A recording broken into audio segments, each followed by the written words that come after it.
Jadi pemerintah provinsi masih punya kewajiban untuk memuluskan jalan itu. Cuma memang kita harus melihat kewenangan jalan itu kewenangan provinsi atau kewenangan pusat, atau kabupaten kota. Membidangi soal infrastruktur, ayo kita sama-sama berjuang di pusat, jalan nasional harus mulus semua. Yang masyarakat itu sudah puluhan tahun antipati terhadap kesulitan bayar pajak. Itu saja yang digalakkan aja sebenarnya. Masyarakat itu sebenarnya patuh, asal tidak dipersulit. Pemutihan itu nggak usah ada nggak apa-apa, asal dipermudah semuanya. Ini sudah zamannya digital, malu kita sama luar negeri itu. Kita sudah ketinggalan. Kalau ini pelayanannya tidak bagus, bagaimana orang mau bayar pajak?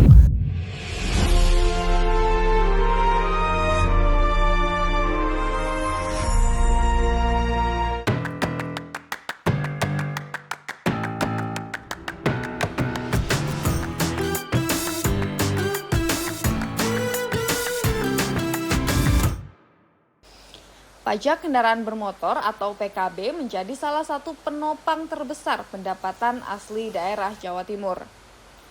Dari sektor ini, pemerintah daerah membiayai berbagai program pembangunan, mulai dari pembangunan dan pemeliharaan jalan, peningkatan pelayanan kesehatan, dukungan pendidikan, hingga layanan publik lainnya.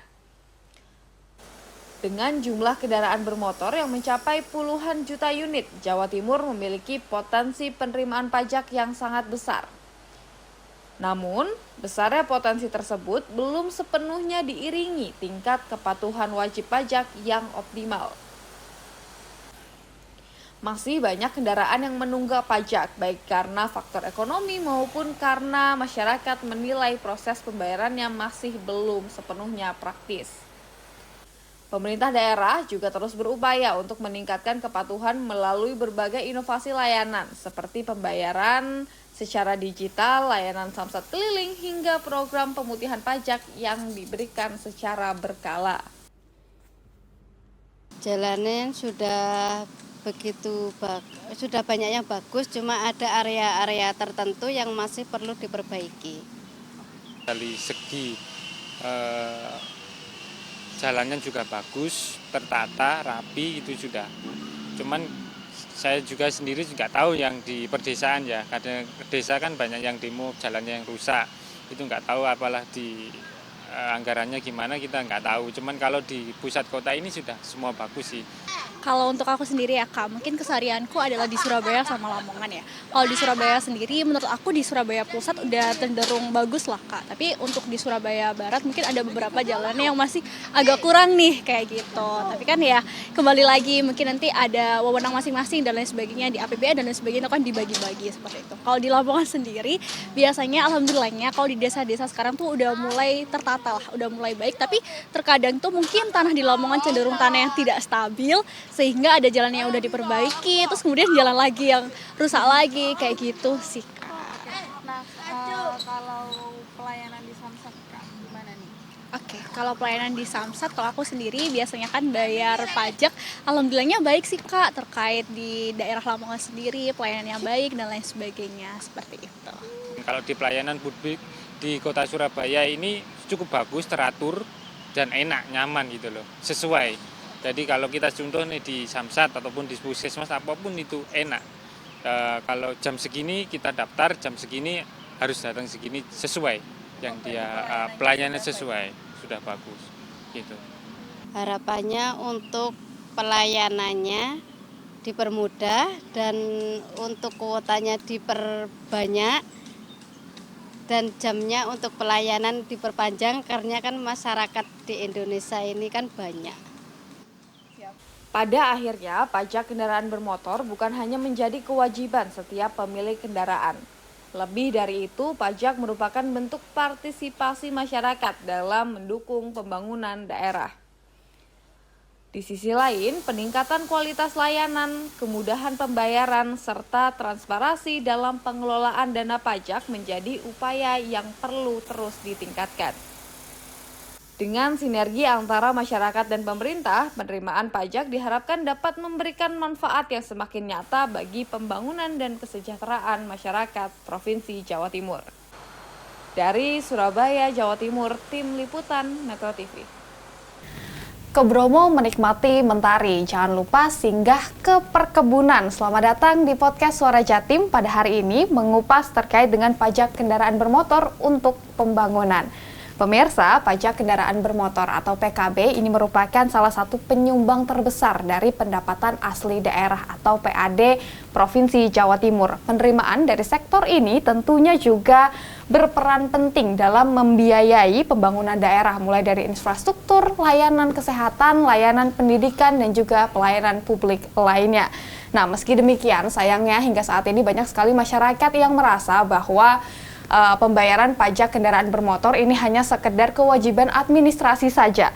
Padahal kepatuhan masyarakat dalam membayar pajak ini merupakan bentuk partisipasi langsung dalam pembangunan daerah. Nah, oleh sebab itu kita akan membahasnya dalam podcast Suara Jatim di segmen Ngode atau Ngobrol Bareng Dewan dengan tema pajak kendaraan untuk Jawa Timur Maju dari kepatuhan ke pembangunan. Saat ini saya sudah bersama dengan narasumber yang tentunya sangat spesial. Ada Bapak Mirza Ananta Esos, ya Pak, anggota Komisi C DPRD Provinsi Jawa Timur dari Dapil 9 dari fraksi Nasdem. Selamat datang Bapak di podcast Suara Jatim Metro TV. Oke, selamat datang. Assalamualaikum warahmatullahi wabarakatuh. Waalaikumsalam warahmatullahi wabarakatuh. Bapak, apa kabar hari ini? Alhamdulillah baik, sehat. Tapi musim flu ini, jadi pilek, batuk itu jadi satu. Tapi ini tidak mengurangi saya untuk semangat untuk podcast pada hari ini. Oh gitu Bapak. Tapi yang mungkin sempat tertunda ya podcast kita ini. Tertundanya bukan karena flu batuk, tapi karena sakit gigi. Kalau sakit gigi kan sulit memang untuk ditahan. Benar, tapi sekarang udah sehat ya Bapak? Sudah sehat, alhamdulillah. Tadi Bapak bilang musim flu, kalau dari Pak Mirza sendiri ada mungkin tips and trick nggak kalau mau sehat terus tuh kayak gimana sih Pak? Sebenarnya kita harus konsisten terhadap menjaga pola makan. Itu aja kalau saya lihat. Seperti saya ini pola makannya yang teratur. Kalau biasanya 3 hari sehari ya 3 kali sehari gitu. Biasanya sekali sehari ya sehari sekali. Itu konsisten di situ. Nanti insya Allah sehat kok. Tapi kalau yang nggak teratur itu kadang makan 3 kali sehari, kadang enggak. Nah itu yang bisa sakit malahan. Sakit mah mungkin ya otomatis lah menurunkan daya tahan tubuh kita itu. Jadi kuncinya makan ya Pak. Kita harus makan gitu. Bapak, tapi kalau sekarang kesibukannya seperti apa Pak? Kesibukan saya ya selain saya ngantor sehari-hari di kantor di DPRD, saya rapat dengan OPD, mitra kerja kami juga selama bulan Muharram ini banyak undangan-undangan untuk di masyarakat dapil saya sendiri.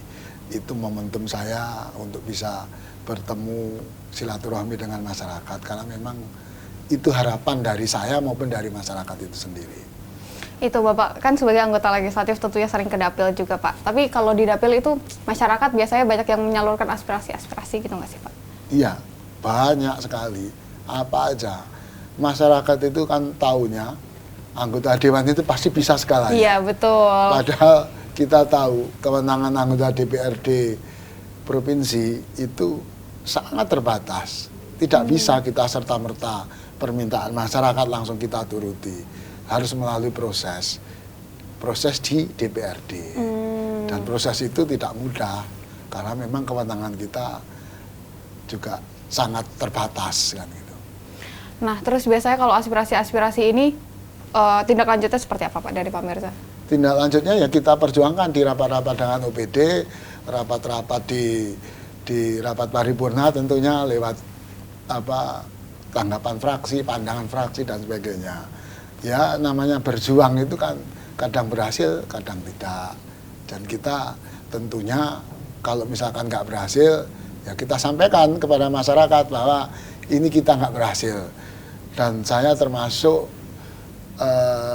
salah satu anggota DPRD Provinsi Jatim yang 2 tahun ini, mulai dari tahun 2025 sampai sekarang ini banyak nggak berhasilnya.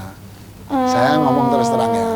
Itu supaya apa? Kita sebagai anggota dewan nggak boleh memberi angin surga kepada masyarakat, memberi PHP dan sebagainya. Lalu lalu kita mengingat kita tidak, pokoknya kita harus jujur terus terang, berhasil dikatakan berhasil, enggak juga enggak. Nah, faktornya ya macam-macam. Kadang-kadang masyarakat sendiri ngotot pengen aspirasinya realisasi, tapi syarat dan ketentuannya kadang-kadang tidak segera disampaikan. Kan pengajuan itu pasti ada revisi seperti itu. Tapi kalau misalnya disampaikan gitu ke masyarakat ya Pak, ini tidak berhasil gitu, gimana sih tanggapannya masyarakat? Ya marah biasanya? mereka.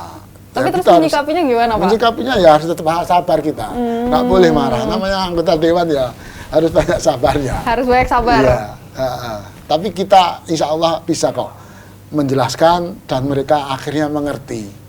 Meskipun bagaimanapun juga ya tetap aja mereka kecewa. Tapi tidak apa-apa, tetap kita harus hadapi. Yang penting jujur, jangan sampai menghindar juga. Jadi bisa dibilang kalau DPRD ini jembatan ya, Bapak, jembatan antara masyarakat ke pemerintah daerah gitu. Betul, pemerintah provinsi karena kuasa anggarannya itu kan eksekutif. Kita hanya bisa mengusulkan, memperjuangkan. Sesuai dengan sumpah janji kita kan. Betul. Oke Bapak, kita mau bahas soal ini, pajak kendaraan bermotor. Ya Pak, ini kita masuk dulu ke pajak kendaraan bermotor ini. Sebenarnya kenapa pajak kendaraan bermotor ini jadi salah satu sumber pendapatan yang strategis untuk di provinsi ini Pak, Jawa Timur?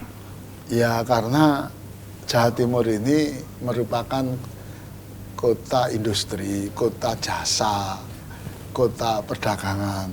Artinya dibanding daerah-daerah lain seperti Kalimantan, Sumatera, Maluku, Irian Jaya, Papua maksudnya, itu mereka kaya dengan sumber daya alam. Kalau di Jawa Timur itu kota jasa, kota industri, kota pariwisata. Artinya di sini lengkap lah. Di situ cuma memang sumber daya alamnya tidak sebesar seperti yang saya sebut tadi. Mengapa penting pajak kendaraan bermotor? Karena jumlah orang naik sepeda motor, naik mobil, berkendaraan bermotor itu besar sekali di Jawa Timur dibanding kota-kota yang di luar Jawa Timur. Dan potensinya besar sekali. Dan itu sangat dibutuhkan dalam pembangunan di Provinsi Jawa Timur ini. Ya salah satunya adalah kalau pemerintah mau konsisten ya dengan dengan menarik supaya masyarakat itu tetap bayar pajak kendaraan bermotor, ya konsisten ya itu digunakan juga untuk konsentrasinya kepada pembangunan infrastruktur. Karena memang orang naik motor, naik mobil sudah bayar pajak tapi jalannya geronjal ya. Iya, benar. Ya mereka pasti protes kan gitu loh. Ini yang diperlukan dari masyarakat kepada pemerintah provinsi. Tapi sebenarnya tuh seberapa besar sih Pak kontribusi dari pajak kendaraan bermotor ini buat PAD Jawa Timur Pak? Ya kalau PAD kita secara keseluruhan kan kurang lebih hampir berapa? 18 triliun. Nah sekarang pajak itu kendaraan bermotor kurang lebih 8 triliun, separuhnya. Kan gitu loh. Berarti besar ya Pak? Besar sekali, hampir separuh 40% yang menjadi penyumbang. Total dari pendapatan pajak itu kurang lebih 13,5 triliun itu. Kalau pajak kendaraan bermotor sendiri kurang lebih sekitar, kalau dilihat dari tahun 2025 itu 4,5 triliun. Pajak untuk biaya balik nama kendaraan bermotor kurang lebih 3,5 triliun, 3,6 itu. Kan besar sekali.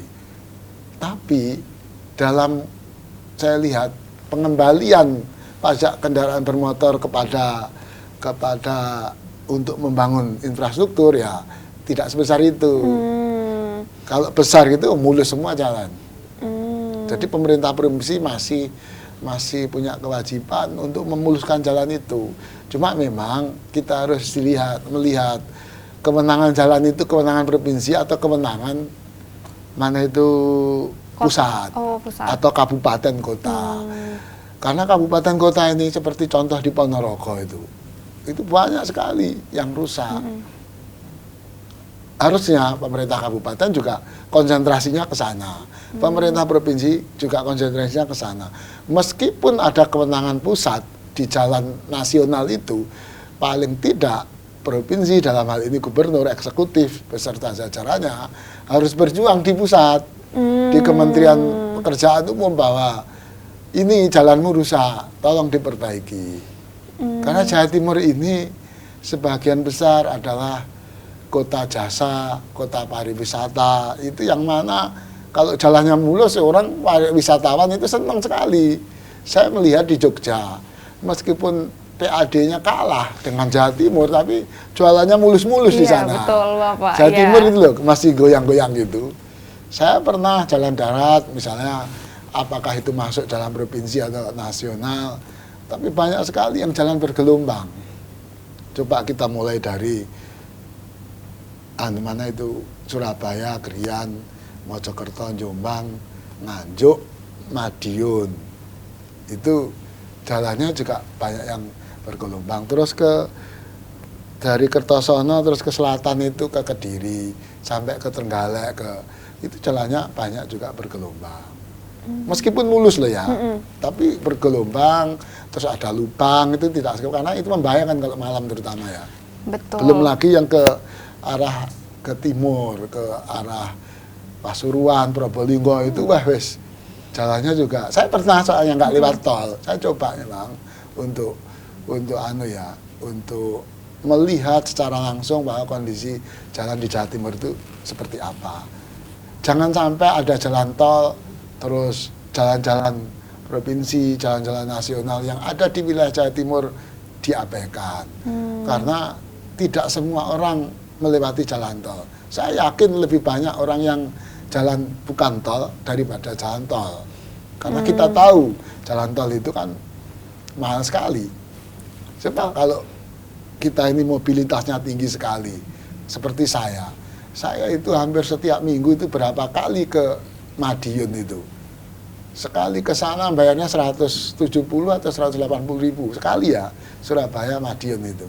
Kalau sudah PP udah 350 ribu. Benar.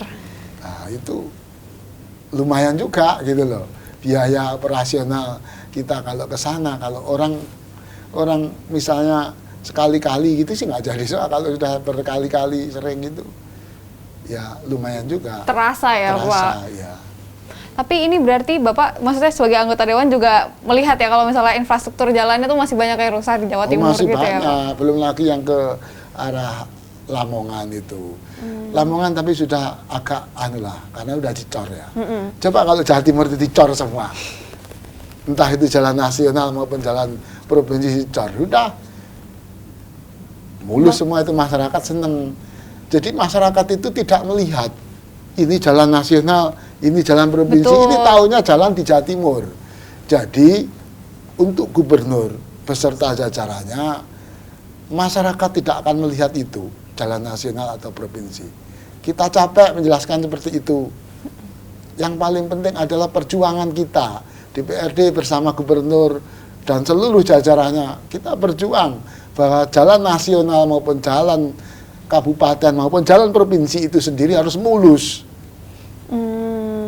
Jadi masyarakat yang bayar pajak juga puas gitu ya, Pak. Kita Puas, udah bayar gitu pajak, loh. jalanannya bagus gitu ya. Kita harus selalu bekerja sama, bersinergi. Makanya disitulah gunanya koordinasi itu. Nah ini kadang-kadang saya mohon maaf ya, ada beberapa pejabat termasuk Bu Gubernur juga, ini kewenangannya nasional, masyarakat nggak tahu, Bu Gubernur nggak tahu itu. Gitu. Jadi memang saya tidak menyalahkan gubernur, tidak. Maksud saya, gubernur bersama mungkin saya, DPRD yang membidangi soal infrastruktur, ayo kita sama-sama berjuang di pusat, jalan nasional harus mulus semua. Seperti itu. Seperti contoh, saya keluar tol Madiun, itu jalan nasional setahu saya.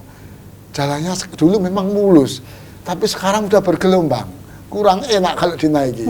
Terus antara Madiun ke Ponorogo, dulu mulus itu. Sekarang juga sudah ada mulai lubang-lubang gitu. Nah, ini perlu yang namanya koordinasi. Apa ya namanya kalau di Kementerian PU, Bina Marga kalau di pusat itu ya. Balai besar apa namanya itu ya. Ya itu yang harus kita ajak koordinasi. Mereka harus siap. Nambalnya juga harus bagus. Karena lambangnya kalau agak gunduk ini ya bisa jantung juga Pak. terasa gitu. Jadi emang koordinasinya ini harus erat ya, Bang, dari ini jalanan-jalanan kabupaten, kota, nasional, Pemprov itu harus erat. Harus semuanya erat, ya? iya harus itu. Termasuk kabupaten atau kota gitu. Kabupaten itu seperti Ponorogo, aduh jalannya saya sedih. Pokoknya kita nggak usah bicara soal dari asal dari partai mana dan sebagainya. Yang paling penting masyarakat itu membutuhkan yang namanya jalan mulus. Nah, Itu.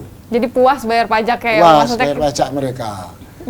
Terus nanti insya Allah tahu kok pemimpin yang ini kalau dia bisa berjuang sesuai keinginan masyarakat. Jangan sampai berpikirnya pemimpin itu, oh itu dulu banyak milih saya terus itu saja yang saya bangun. Yang ini nggak usah. Nah kita jadi pemimpin itu pemimpin Jawa Timur, kita jadi bupati atau wali kota ya jadi pemimpin daerah tersebut. Pokoknya semua harus dibangun lah kita ini. Kemudian ini Pak, biasanya kan masyarakat ini merasanya kayak bayar pajak kendaraan bermotor ini cuma kewajiban administratif gitu ya, kayak ya udahlah harus dibayar karena ini administratif. Tapi sebenarnya kewajiban ini untuk apa sih Pak? Apakah ini juga untuk berkontribusi pada pembangunan Jawa Timur gitu? Ya sebenarnya bukan hanya administratif saja kalau saya lihat. Mereka pokoknya bayar pajak, jalan harus mulus. Terus yang paling penting dari semua ini adalah masyarakat itu diberikan kemudahan dalam membayar pajak. Nah, keluhan yang masuk ke saya itu yaitu sulitnya bayar pajak. Yang sekarang katanya sudah bisa pakai KTP. Ini saya kasih contoh ya.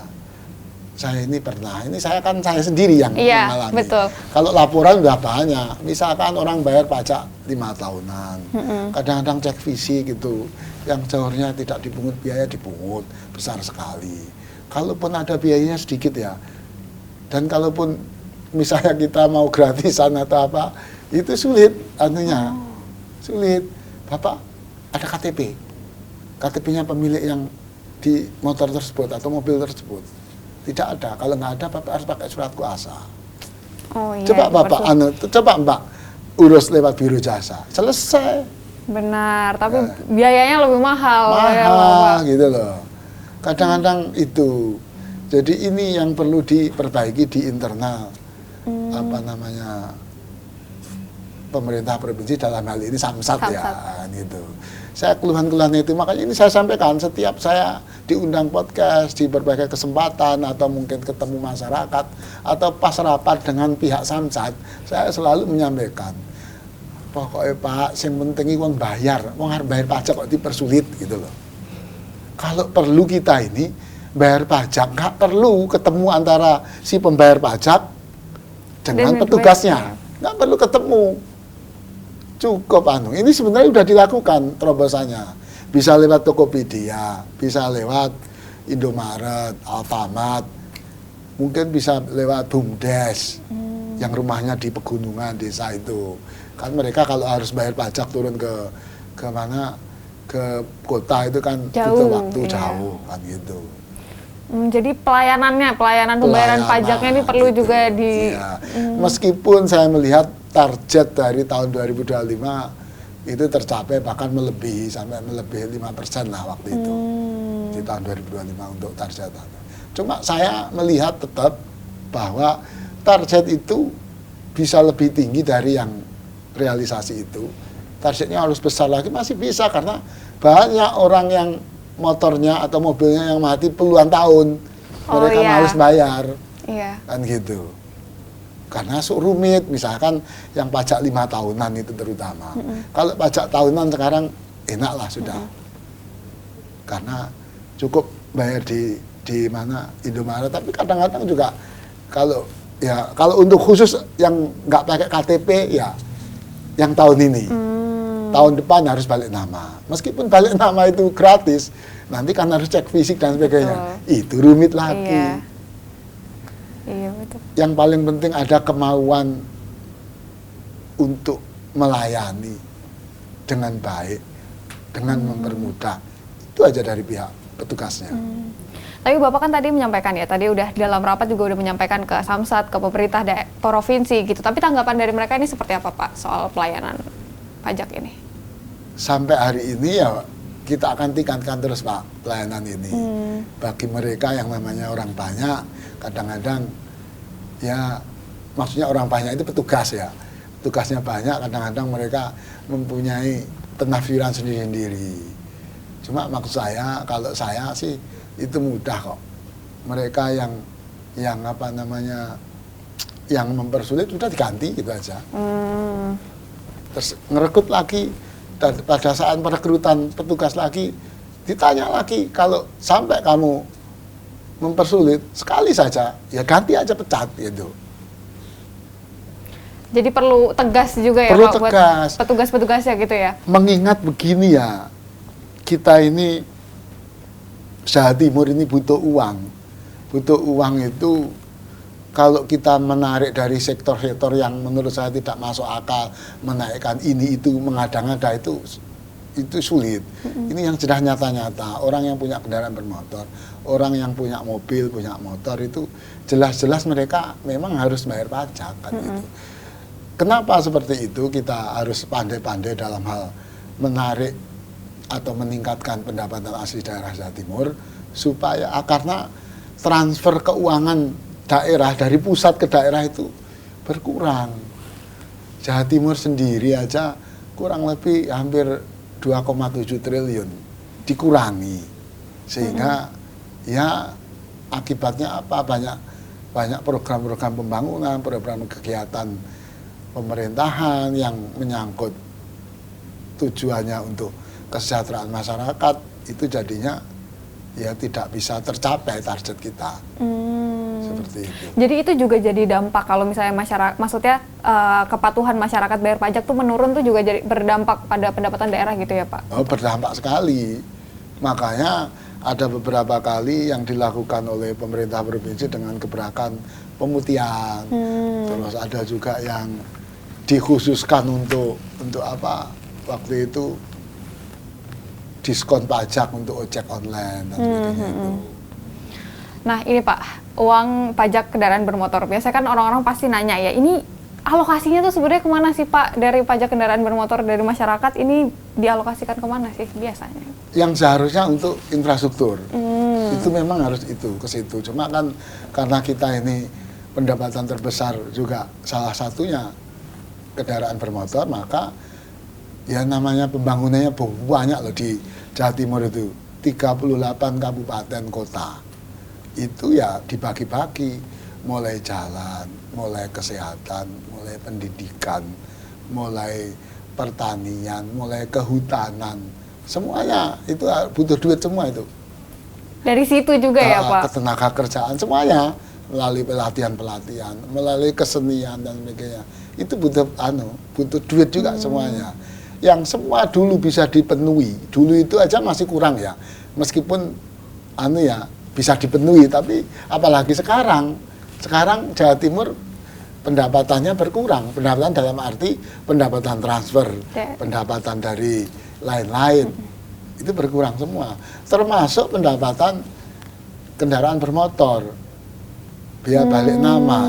Dulu kan hasil dari PKB dan biaya balik nama itu pembagiannya itu provinsi kurang lebih 70%, kabupaten kota 30%. Sekarang udah enggak, sekarang dibalik. Kabupaten kota 70, provinsi 30. Emang aturannya aturannya seperti itu. Tapi kan tadi Bapak bilang kalau pendapatan dari pajak ini dipakai untuk layanan kesehatan, pendidikan, dan lain sebagainya, juga infrastruktur. Tapi menentukan skala prioritasnya tuh harusnya seperti apa sih Pak? Maksudnya uang hasil pajak ini untuk apa gitu?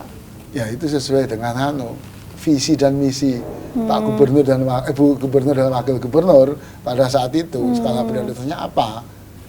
Kalau itu yang bisa menjawab beliaunya. Kalau saya melihat memang untuk infrastruktur kurang. Harus lebih banyak, karena apa? Karena pendapatannya dari pajak kendaraan bermotor besar, maka infrastruktur harus besar juga. Berarti kalau Bapak melihatnya sampai sekarang masyarakat belum bisa merasakan gitu ya Pak? Maksudnya Bapak kan sering ketemu masyarakat, pernah lihat juga maksudnya jalanannya seperti apa untuk infrastruktur gitu maksudnya? Belum infrastruktur tergantung masyarakat yang mana. Oh ya. Lah kalau misalkan contoh ini ya, Iya. contoh masyarakat di Ponorogo memang betul infrastruktur yang dibutuhkan saat ini. Mungkin berbeda dengan masyarakat di Magetan. Magetan sudah relatif mulus lah. Pacitan juga relatif mulus meskipun di daerah pelosok banyak yang rusak tapi tidak separah di Ponorogo. Begitu juga Trenggalek. Seperti itu, Trenggalek banyak yang mulus. Saya udah keliling semua. Tapi ini saya bicara masyarakat Ponorogo. Cuma memang Ponorogo ini ya tidak semuanya itu milik provinsi. Kebanyakan yang rusak itu milik kabupaten. Jadi lewat podcast ini saya juga bisa memberikan himbauan. Himbauan kenapa himbauan? Karena kewenangan itu ada di pemerintah kabupaten. Agar mereka fokus kepada pembangunan jalan, pembangunan infrastruktur di seluruh pelosok di Ponorogo yang memang menjadi kewenangan kabupaten. Nah, provinsi yang menjadi kewenangan provinsi ya harus dilakukan untuk dilakukan perbaikan jalan tersebut. Kalau istilah di PU itu peningkatan jalan kan gitu. Peningkatan jalan, betul.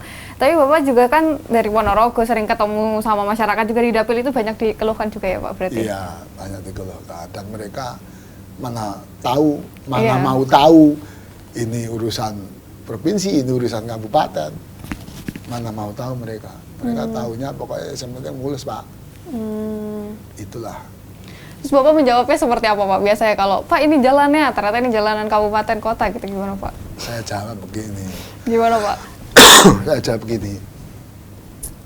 Kalau soal jalan, sebenarnya saya kalau menjelaskan secara rinci mungkin kalian semua tidak percaya. Alah, ini Pak Mirsa mau Endo Semoyon. Padahal memang itu faktanya seperti itu. Saya selalu nyampaikan itu kewenangan kabupaten. Kalaupun saya mempunyai kewenangan, yaitu nanti akan saya perjuangan jalan-jalan tersebut, terutama jalan lingkungan desa itu menjadi lewat bantuan keuangan provinsi. Tujuannya membangun jalan lingkungan di desa tersebut, yang memang itu menjadi kewenangan desa, di mana desa anggarannya nggak cukup, maka bisa di-cover lewat bantuan keuangan provinsi. Jalurnya nanti yang bangun siapa? Bina Marga provinsi, Dinas Bina Marga. Jadi seperti bisa itu. Ya Pak sebenarnya? Bisa ya. Nah Bapak ini kan Bapak dari Komisi C juga ya, kan membidangi juga pendapatan daerah gitu. Tapi peranan Komisi C DPRD ini seperti apa sih Pak untuk mengawal misalnya dana dari pajak kendaraan bermotor ini untuk digunakan pemerintah daerah? Ya mengawalnya kita tetap sering melakukan tinjauan di lapangan sekaligus melakukan rapat maupun evaluasi terhadap apa yang sudah dilakukan mereka. Misalnya contoh beberapa waktu yang lalu saya ke Probolinggo, saya juga ke Mojokerto. Mereka rata-rata per triwulan tercapai targetnya. Tapi memang kita tetap nggak akan puas karena kita ini kan langsung berhadapan dengan masyarakat. Kita akan selalu meminta targetnya itu ditingkatkan. Supaya apa? Supaya kita mendapatkan wajib pajak yang memang mau bayar pajak. Nah, untuk bisa meningkat maka harus mempermudah. Betul. Kalau perlu jemput bola di desa-desa, belum ada petugas yang minta tolong kelurahan, BUMDes kerjasama, mereka dikasih insentif. Mereka dikasih fee juga nggak apa-apa. Oh iya betul. Kan gitu. Betul. Banyak di desa-desa itu motor yang belum dibayar itu. Pak sulit. Saya itu berapa kali terima WA. Pak mau bayar pajak kok rumitnya kayak gini. Iya, karena masyarakat maksudnya saya misalnya nih ya, saya juga merasakan kayak kadang saya mau bayar kok malah susah gitu, malah dipersulit gitu ya Pak. Iya. Tapi berarti kalau misalnya dari Komisi C ini juga mengawasi ya Pak, maksudnya mengawasi dari pendapatan daerahnya ini digunakan untuk apa, apakah sesuai APBD itu juga diawasi gitu Pak? Jadi kita ini kan fokus kepada peningkatan pendapatan. Nah, penggunaannya dibagi menjadi beberapa komisi. Komisi kesehatan, komisi ketenagakerjaan, komisi pendidikan dan sebagainya. Yang komisi E itu mereka akan melihat penggunaannya. Termasuk komisi A, komisi B. Komisi B itu bahkan banyak, itu pertanian dan sebagainya, itu perkebunan, pariwisata, koperasi. Semua ada di situ, kehutanan semua di situ. Terus komisi C pendapatan. Saya fokus kepada pendapatan itu sendiri. Terus komisi D ya bicara infrastruktur, terus perhubungan, seperti itu. Tapi untuk PKB ini realisasinya gimana Pak? Tahun 2025 ya berarti yang 2025. udah ya? 2025 ya? Ini Ya realisasi sesuai berapa? target memang. Tapi Kalau apakah saya sih berpikirnya harusnya lebih dari itu, bisa itu. Karena banyak sekali orang yang masih menunda gitu. berarti masih ada evaluasi gitu ya Pak? Harus iya.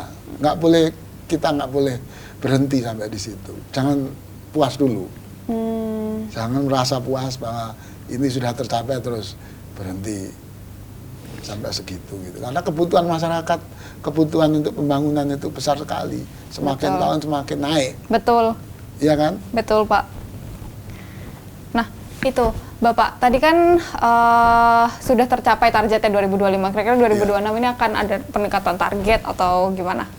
Ya ini yang kita dorong supaya meningkat. Cuma sampai dengan bulan kemarin itu terakhir bulan Mei itu tercapai sih. Saya melihat di beberapa kabupaten kota seperti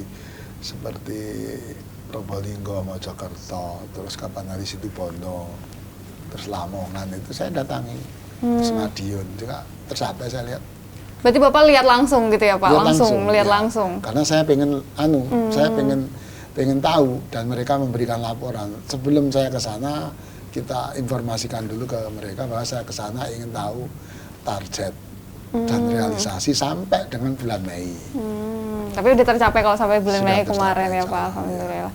Ini Bapak, terus kayak sebenarnya kan tadi masih melihat masih bisa didorong lagi gitu, maksudnya masih ada evaluasi juga. Ini seperti apa evaluasinya Pak? Yang perlu didorong? Ya itu tadi, evaluasi itu soal kinerja. Kalau target sudah ya ditentukan ya. Kinerja, untuk mencapai target itu harus kinerjanya baik. Kinerjanya baik ya, kalau yang apa-apa yang berhubungan pajak, berhubungan penerimaan, itu wajib untuk melayani dengan memberikan kemudahan kepada masyarakat. Seperti itu. Coba, Mbak, siapa tadi? Mbak Dila. Coba lihat bank-bank swasta itu. Bagaimana bank itu bisa mendapatkan nasabah? Mereka luar biasa, melayaninya luar biasa, jemput bola kepada orang-orang yang berduit, gitu. Betul. Padahal ini uangnya bukan diambil loh ya, cuma untuk menyimpan ke bank. Beda dengan pajak. Pajak ini adalah orang mau bayar kehilangan duit. Iya benar. Nah, kalau ini pelayanannya tidak bagus, bagaimana orang mau bayar pajak? Paling resikonya kena tilang. Dan apalagi sekarang tilang itu pakai elektronik, tilang itu. Iya. Nah kalau mereka yang sudah nggak bayar pajak ya nggak bakal kena tilang. Bayar pajak serumit nggak usah bayar gitu. Nah ini artinya mindset masyarakat ini yang harus dirubah. Siapa yang merubah? Ya petugas. Saya salah satunya. Kalau saya mensosialisasikan tentang mudahnya bayar pajak, kalau tidak diikuti oleh petugasnya, saya yang remek. Benar, nanti dibilang, gitu. apa Pak? Enggak, kemarin saya susah gitu ya Pak. Seperti itu. Tapi kan ada, kalau pajak kendaraan bermotor ini ada program seperti pemutihan pajak gitu ya Pak. Ini sebenarnya efektif gak sih Pak? Efektif. Cuma Kenapa, Pak? kalau sering efektif, karena punya saya telat kemarin, saya bayar aja, ngomong ada pemutihan. Cuma memang kalau keseringan pemutihan, masyarakat jadinya selalu nunggu Pemutihan. Benar, karena kadang kalau saya ya Pak, misalnya saya ke Samsat dan lain sebagainya, kadang orang-orang kayak, saya rajin bayar pajak, apa gunanya kalau misalnya nanti pemutihan gitu, nanti yang 10 tahun nggak bayar pajak, ya udah tinggal pemutihan aja gitu Pak. Nah itu, makanya jangan sampai cara berpikirnya itu seperti itu. Keseringan pemutihan. Itu juga kurang baik juga. Berarti harusnya seberapa sih Pak maksudnya pemutihan itu loh kalau yang efektif gitu? Idealnya sebenarnya pelayanannya aja. Oh. Yang mempermudahnya itu loh, pelayanannya itu dengan cara mempermudah itu aja yang digalakkan. Jangan sampai berpikirnya itu mempersulit. Ini harus surat kuasa ini. Saya itu loh saya pernah minta bantuan cek fisik. Kebetulan kendaraan saya dari luar daerah. Minta bantuan cek fisik di Jawa Timur. Lah kok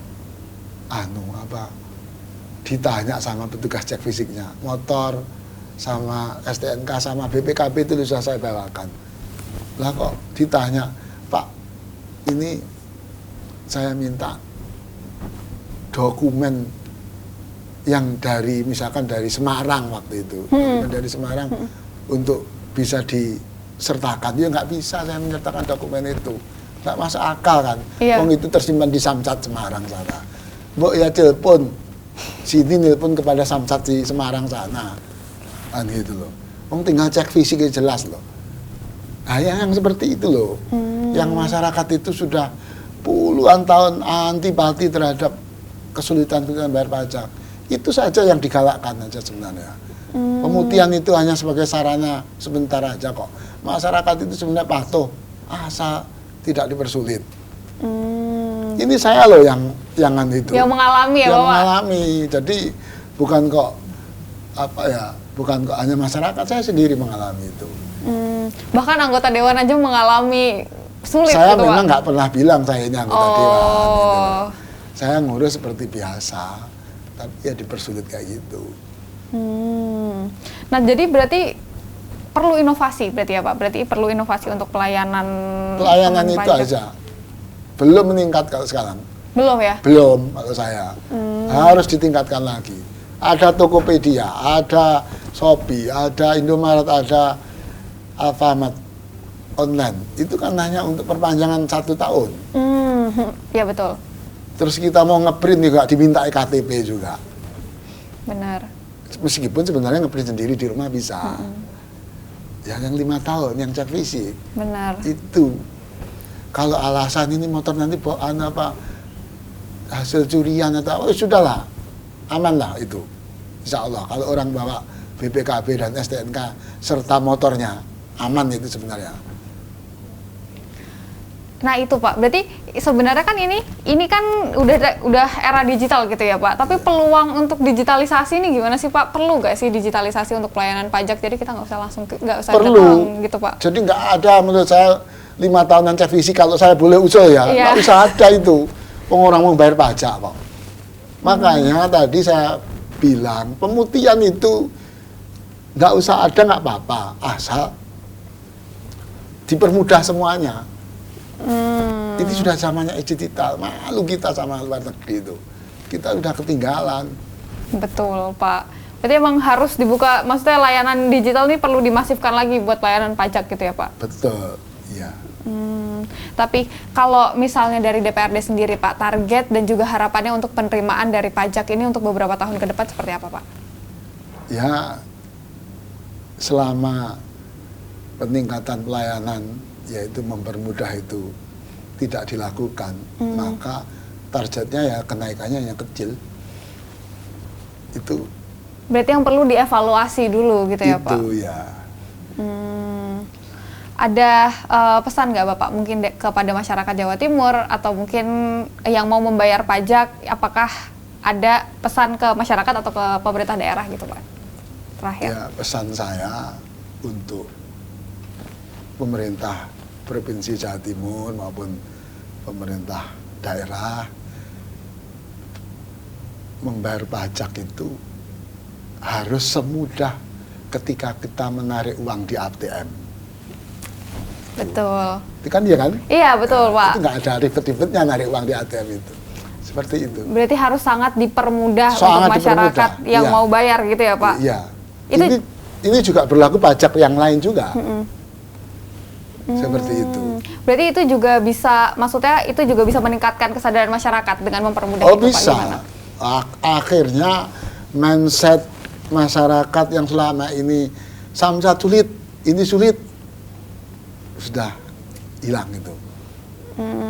Nah ini harus ada kemauan dari pihak pemerintah provinsi dalam hal ini yang membidangi soal penerimaan pajak kendaraan bermotor. Di Samsat itu ada 3 yang di sana ya, ada Bapenda, ada kepolisian, ada asuransi Jasara Harja itu. Jadi ketiga ini yang harus siap, harus siap untuk melakukan perubahan secara besaran dengan melayani yang saya sebut tadi, membayar pajak itu sama mudahnya dengan ketika menarik uang di ATM. Benar, jadi jangan sampai orang mau bayar malah dipersulit. Gitu ya Pak? Gitu loh. Mau narik duit aja gampang loh. Iya benar. Ini mau ngasih duit kok susah, sulit. Kan gitu. Betul. Oke, Bapak cukup. Ini ada penutup dari Bapak atau cukup? Cukup. Penutupnya ya tadi itu. Harus ada evaluasi besar-besaran gitu ya Pak? Evaluasi besar-besaran, terus pokok intinya masyarakat itu membayar pajak itu harus sama mudahnya ketika kita menarik uang di ATM. Oke, baik. Terima kasih banyak Pak Mirza atas waktunya. Nggak terasa kita udah ngobrol banyak sama Pak Mirza. Nah, itu tadi pemirsa adalah perbincangan kita dalam Ngode, Ngobrol Bareng Dewan, persembahan dari DPRD Provinsi Jawa Timur. Tentunya tadi ada beberapa hal juga ya yang disampaikan Pak Mirza bahwa pelayanan pajak ini harus dipermudah begitu ya Pak. Jangan sampai pelayanan pajak ini tidak semudah kayak narik uang di ATM kalau kata Pak Mirza tadi. Ya, demikian saya Fadila Syarafina bersama dengan kerabat yang bertugas pada hari ini mengucapkan sampai jumpa dan juga terima kasih. Terima kasih banyak Bapak atas waktunya hari ini.